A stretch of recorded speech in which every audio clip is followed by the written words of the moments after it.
Hey guys, Gene is back from Japan. We're back. We're better together. Yes. Here we are. I want to start by saying Gene and I are working on building something, and we know what it's like to make a quick sale, but we're not in for it. We're not doing that for that reason. We're here because we want to help you build too.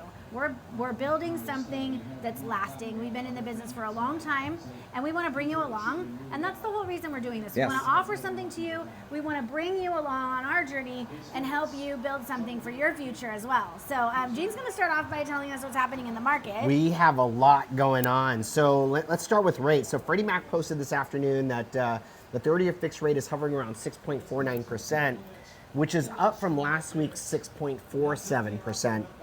And you're probably wondering why, right? So remember, before the war, oil prices were trading around $69 to $70 a barrel. Mm-hmm. The peak of the war, which was between April and May, oil hit approximately $120 a barrel. The day that the deal was signed, which was last week, oil dropped to $77 a barrel. Wow.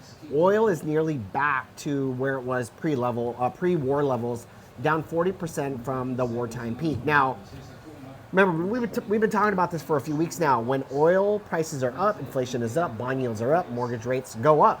When oil prices are down, inflation eases, bond yields ease, and mortgage rates feel a relief. Yeah. Going from $120 to $70 a barrel is what prevented mortgage rates from jumping into the high sixes, low sevens. That's why we've been hovering in the mid sixes. So remember, Trump on the 17th, Trump and Iran's president signed the Islamabad memorandum. The Strait of Hormuz has reopened and the U.S. naval blockade has been lifted. 12.5 million barrels of oil passed through the straits that very night. Wow. Now, this is not a permanent peace deal. It's just a framework for them to negotiate over the next 60 days.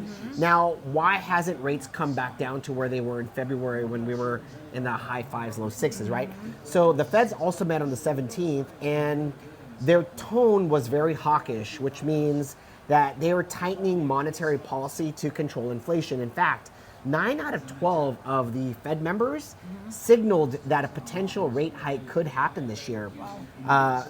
And more specifically said, the Fed has missed on inflation for the past 5 years, and he wants to fix it.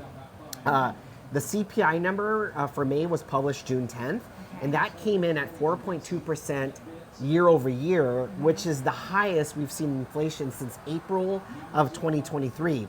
Energy drove 60% of that. So the core inflation, which is at 2.9%, the Fed's ideal number is 2%. So we're still above the Fed's comfort level. So that's the reason why the Feds can't cut rates and why rates have not dropped below 6% yet. In fact, Trump was really pushing Warsh to cut rates, and he completely ignored Trump. So the sign is that inflation should start easing and we could see rates improve again, but not until we get the inflation numbers down.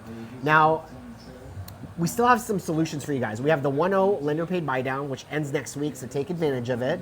But also the VantageScore 4.0. We're one of the only lenders in town that's offering this. I ran a client's credit score yesterday. Their traditional FICO came in at 740. Their Vantage was over 800. Wow. There's a huge difference in interest rate from someone locking in at 740 versus above 780. So take advantage of this 4.0 or this Vantage 4.0.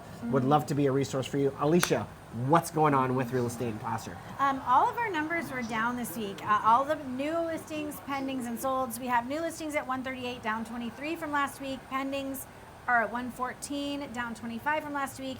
And closed transactions are at 94, down 31 from last week. I kind of attribute that to the rates being higher, and affordability, as we keep saying every week, is an issue.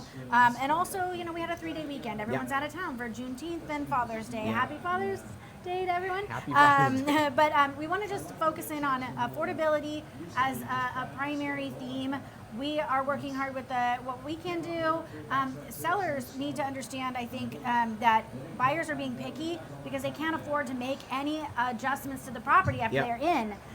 Buyers, this is a time for you to look for properties that maybe you can get your hands a little dirty and do some work yourself. Yes. So here we are. We want to meet with you to talk about these in terms of how they relate to you specifically. Sit down with us. But until next week, bye. Bye, guys.